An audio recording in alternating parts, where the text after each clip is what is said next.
Você já parou para pensar na responsabilidade de um homem que foi escolhido para ser o último profeta de Deus no meio do seu povo?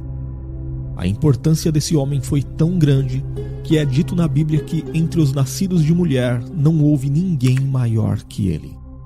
Então, quem foi esse homem? E por que ele é considerado o último profeta, mesmo que outras pessoas tenham sido citadas profetizando na Bíblia depois dele? Será que houve alguma contradição nesse ponto? É sobre isto que falaremos neste vídeo. Nós sabemos que o último profeta da Bíblia na tradição profética de Israel foi João Batista. Ele foi o profeta escolhido por Deus para ser o precursor de Jesus Cristo. O ministério de João se focava no arrependimento e preparação para a chegada do Messias. João não buscava a glória para si, mas apontava para a grandeza daquele que viria após ele. João Batista, o último profeta de Israel, teve uma vida bastante singular. Ele costumava viver no deserto, se vestir de peles de camelo e se alimentar de mel silvestre e gafanhotos. Esse seu comportamento também remetia a outros profetas que o precederam, especialmente o profeta Elias. Além disso, João ficou conhecido como o Batista justamente porque ele batizava as pessoas arrependidas como símbolo da purificação dos pecados. E nós sabemos que, embora o Senhor Jesus Cristo jamais tenha pecado, João Batista também foi o responsável por batizá-lo, num evento que basicamente marcou o início do ministério público de Jesus. Foi ainda João Batista, como o último profeta, que apresentou Jesus Cristo como o Cordeiro de Deus que tira o pecado do mundo. Mas por que João Batista foi o último profeta? Na verdade, para falar de João Batista como o último profeta, primeiro é importante considerar o contexto maior do ministério profético na história bíblica. Curiosamente, a primeira profecia registrada na Bíblia foi proferida pelo próprio Deus logo após a queda do homem no Éden. Foi Deus quem anunciou pela primeira vez a vinda de um Redentor capaz de resolver o problema do pecado, lá em Gênesis capítulo 3 e versículo 15. Inclusive, essa primeira profecia geralmente é conhecida como proto-evangelho, que significa primeiro evangelho. Depois, a revelação especial de Deus aos homens foi ocorrendo de forma progressiva, e nesse processo de autorrevelação, Deus escolheu, capacitou e usou algumas pessoas como seus agentes. Portanto, os profetas na Bíblia são apresentados como os agentes da revelação de Deus. Talvez você não saiba, mas a primeira pessoa a ser identificada como profeta na Bíblia foi Abraão, em Gênesis capítulo 20 e versículo 7. Moisés, o grande líder e legislador de Israel, também era considerado um profeta, conforme nós lemos em Deuteronômio, capítulo 34 e versículo 10. E antes deles, ou seja, antes de Abraão e de Moisés, Enoque, aquele que viveu num período anterior ao grande dilúvio, de acordo com Judas em sua epístola no Novo Testamento, também foi alguém que profetizou da parte de Deus, embora jamais ele tenha sido chamado de profeta na Bíblia.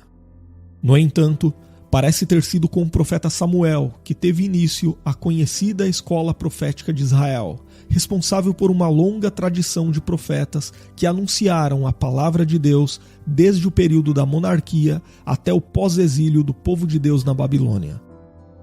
Inclusive, um dos profetas do período pós-exílio foi o profeta Malaquias, e após o seu ministério, houve um período de séculos de silêncio profético, quando nenhuma nova palavra da parte de Deus foi registrada, até que chegou o tempo do ministério de João Batista como o último profeta, encerrando essa tradição profética de Israel.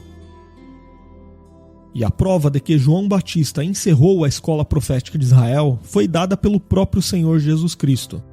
Conforme nós lemos em Lucas capítulo 16 e versículo 16, foi Jesus quem falou que a lei e os profetas duraram até João, e desde então é anunciado o reino de Deus. Considerando tudo isso, podemos entender que João Batista viveu no limiar da nova aliança, e foi a ponte entre as profecias messiânicas do Antigo Testamento e o cumprimento dessas profecias em Jesus Cristo. Isso, inclusive, está de acordo com o que escreveu o autor da carta aos Hebreus no primeiro capítulo de sua epístola, ao explicar que antigamente Deus havia falado muitas vezes e de muitas maneiras através dos profetas, mas que agora havia chegado o tempo de Deus falar aos homens através de seu Filho. Por isso, entendemos que Jesus Cristo é a revelação final da parte de Deus para nós. E faz todo sentido saber que o último profeta foi justamente aquele que preparou o caminho para a manifestação pública de Cristo há cerca de 2000 anos. Porém, muitas pessoas não entendem corretamente como João Batista pode ter sido o último profeta se na Bíblia há o registro de outras pessoas que profetizaram após ele. E sim, de fato, no tempo da Igreja do Novo Testamento, o texto bíblico cita pessoas que profetizavam entre os cristãos, como por exemplo Ágabo e as filhas do evangelista Filipe. Isto nós lemos no capítulo 11 e 21 do livro de Atos dos Apóstolos. No entanto, esses profetas neotestamentários eram de um tipo bem diferente daqueles que pertenceram à tradição profética de Israel e que estiveram envolvidos em eventos cruciais da história da redenção que culminou na encarnação do Filho de Deus. Um exemplo claro disso é que nenhum desses profetas no Novo Testamento trouxe qualquer nova revelação divina que se tornou doutrina para a igreja, e nem produziu qualquer escritura da parte de Deus. Parece que esses profetas tinham apenas uma atuação temporal e local nas comunidades cristãs. Na verdade, no Novo Testamento são os apóstolos os correspondentes aos profetas veterotestamentários. Isso porque, assim como os profetas do Antigo Testamento, os apóstolos lançaram os fundamentos doutrinários da igreja, e pela agência do Espírito Santo, eles concluíram o cânon da Escritura, onde temos até hoje registradas de forma inerrante, infalível e autoritativa todas as profecias de Deus para o seu povo. Por isso, embora João Batista tenha sido o último profeta que encerrou a antiga dispensação, podemos dizer que agora todo aquele que proclama a vontade de Deus através da exposição, interpretação e aplicação fiel da verdade divina já revelada na Escritura, não deixa de ser alguém que profetiza da parte de Deus aos homens.